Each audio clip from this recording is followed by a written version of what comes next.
Fala meus queridos, beleza? Aqui quem fala é o professor Kevin e hoje a gente vai dar prosseguimento aí à nossa história falando de embriologia, tá? Antes de começar, não se esqueça, qualquer dúvida aqui no meu Instagram e qualquer coisa, queridos, é só deixar aqui também no comentário do vídeo. Não se esquece de se inscrever no canal para você conseguir acessar e receber alertas aí de todos os vídeos que saírem, tá bom? Mas vamos lá, queridos, a embriologia nada mais é do que o estudo desde o momento da fecundação até o momento do nascimento. Essa é a parte que a gente estuda aqui, tá? A gente pode dividir a embriologia em estudo das fases do embrião. Posteriormente, a gente pode estudar o caso de gêmeos. Posteriormente, a gente pode estudar os anexos embrionários e os tipos de ovos que a gente pode ter aí no reino animal, tá bom? Então são 4 partes de estudo e hoje a gente só vai falar da primeira, só das fases de quê, gente? Das fases do embrião, que é o que eu considero ser básico para você assistir uma aula de embriologia. O resto a gente trabalha em sala, tá bom? Queridinhos, quando se fala então de embriologia, é interessante você saber do ponto de partida, do start, que nada mais é do que o quê?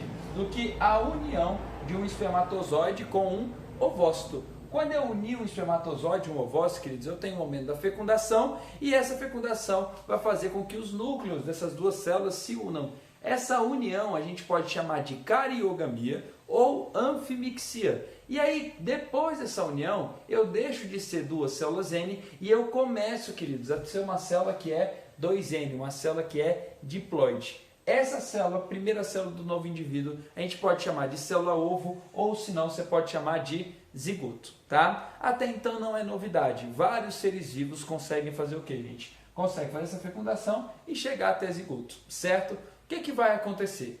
Posteriormente à chegada do zigoto, queridos, a célula começa a entrar numa fase mitótica. A gente chama isso de fase de segmentação. Então ela começa a fazer mitose, mitose, mitose, mitose, mitose e gerar células idênticas geneticamente a ela.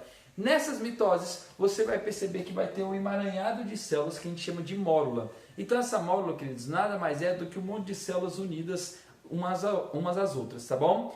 É interessante lembrar que a mórula ainda não tem nenhuma diferenciação celular. Ou seja, aqui é onde eu vou encontrar as células que a gente chama de totipotente, que são aquelas células que podem virar qualquer célula de um organismo vivo, tá? Posteriormente a isso, o que vai acontecer? Essa parte interna da mórula, ela meio que vai se apertando, se apertando, se apertando, se apertando e ficando polarizada no indivíduo. Quando ela se aperta, querido, você vai perceber que vai ter o quê? Que vai ter um espaço que está cheio de célula e um espaço que está sem célula.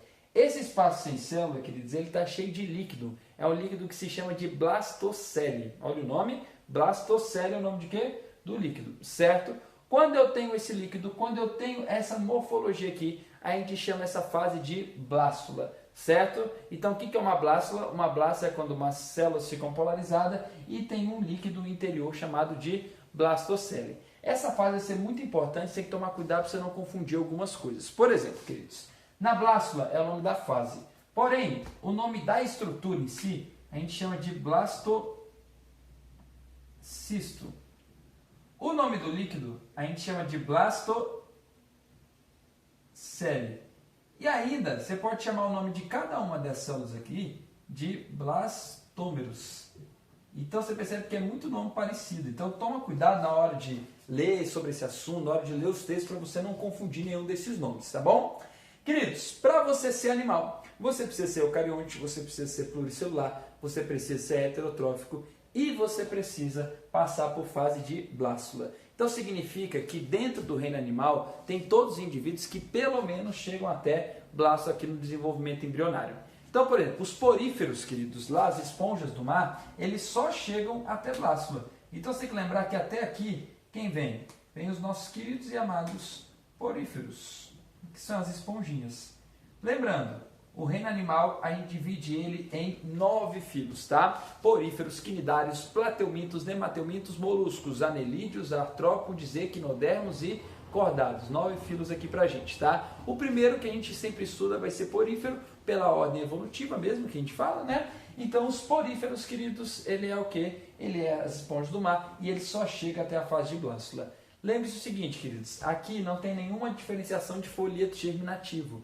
Isso faz o porífero ser um indivíduo ablástico, ou seja, sem nenhum folheto germinativo, consequentemente sem nenhum tecido, sem nenhum órgão, sem nenhum sistema. Então cuidado para você não falar, o sistema digestório, o sistema nervoso. Não, isso não existe no porífero, tá bom?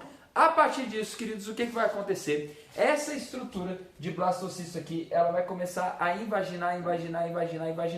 Quando ela invagina, ela vai formando uma estrutura que parece um travesseirinho daqueles de viagem, sabe qual que é? Aquele que você coloca no pescoço para você dormir. Esse travesseirinho de viagem é uma fase que a gente chama de gástrula. Por que gástrula? Porque é o início da fase gastrointestinal. Como assim, Kevin? Aqui na gástrula você tem uma cavidade interna.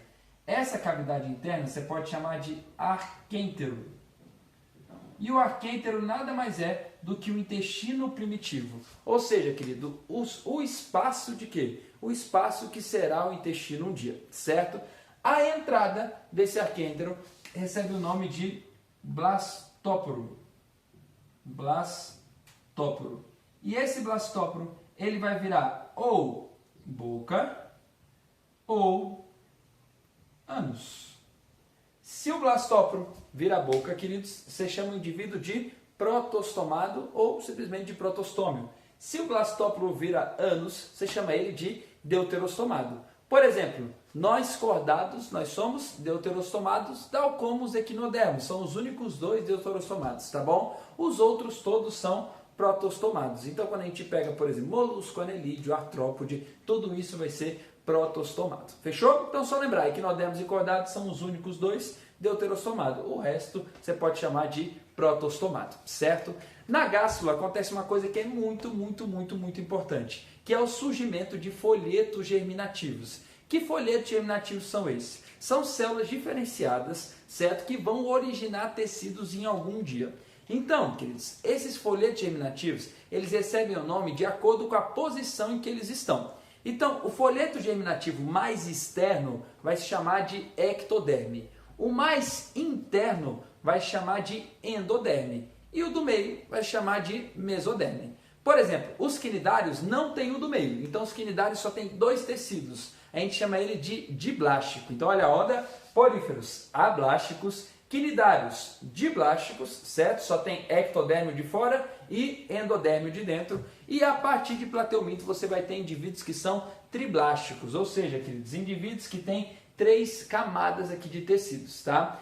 Kevin, qual que é a importância disso? A gente percebe, queridos, que o tecido de fora e o tecido de dentro, ele forma muitas estruturas de revestimento, tá? Por exemplo, o tecido de fora, ele vai formar a pele, ele vai formar a nossa unha, vai formar o cabelo, então vai formar a estrutura de revestimento externo do corpo, tá bom? Além disso, ele vai formar também o sistema nervoso. Então aqui, nos quinidários, que tem ectoderme já, você já percebe que tem células nervosas, tá? Não tem um sistema nervoso muito bem definido, né? Você chama de sistema nervoso difuso, ele é bem besta mesmo, é célula só, mas você já tem células nervosas, tá bom? A endoderme também age muito mais com revestimentos. Enquanto que a mesoderme, queridos, ela forma basicamente todo o seu tecido conjuntivo, parte do seu tecido epitelial, todo o tecido muscular.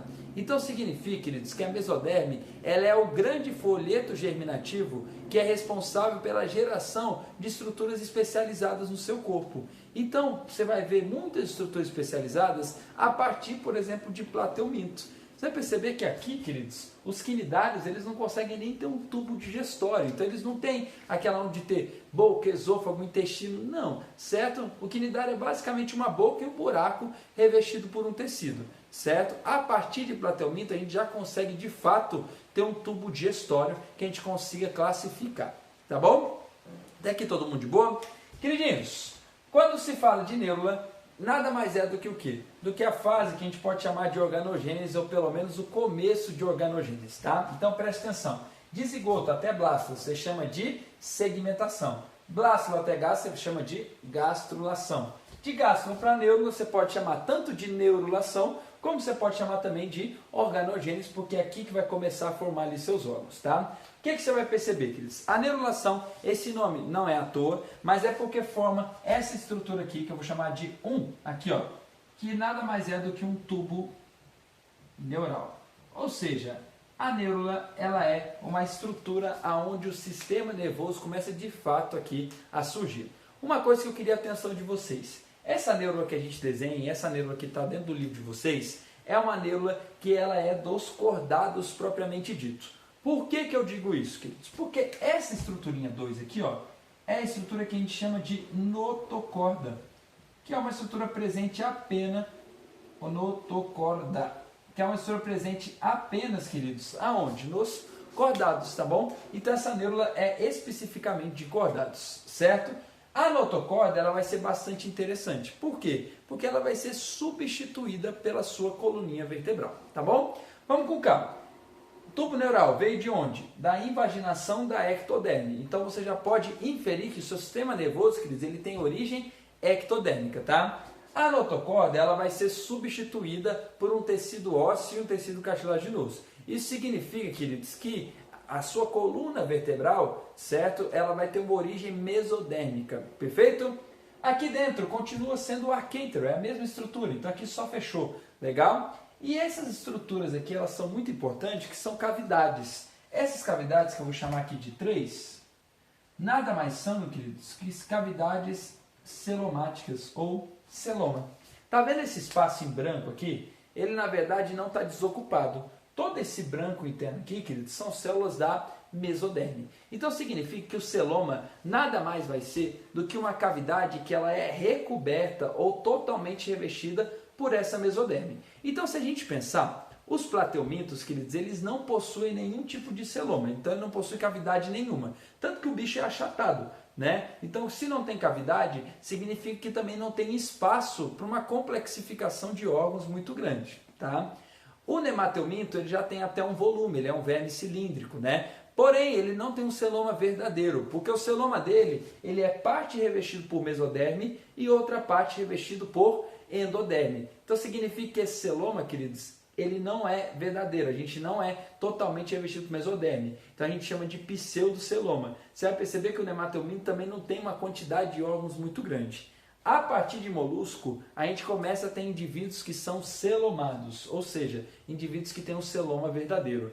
Isso é muito interessante, porque a partir de molusco você vai perceber que tem uma quantidade de órgãos que é incrível, é gigante, tá? Então agora a gente começa a discutir não quem tem o sistema ou quem deixa de ter aquele sistema, mas como que funciona o sistema do indivíduo. Porque ele vai ter órgãos pra caramba, consequentemente ele vai ter sistema pra caramba, certinho? Jovenzinhos, trazendo um pouquinho para humano, o que é importante você lembrar, tá? Nós humanos, certo? Nós fazemos parte do grupo dos cordados. Então, nós temos notocorda, certo, queridos? Nós temos o que, queridos? Temos o blastóporo virando ânus, então nós somos deuterostomados. E a estrutura que gruda ali na parede uterina, que gruda no endométrio, é exatamente quem? O blastocisto. Então aqui no blastocisto, essa parte de trofoblasto aqui, ela vai grudando no endométrio e virando uma coisa que a gente chama de sincício trofoblasto, que nada mais é, queridos, do que a união dessas duas coisas aí, a união do endométrio mais da estrutura aqui do trofoblasto, certo?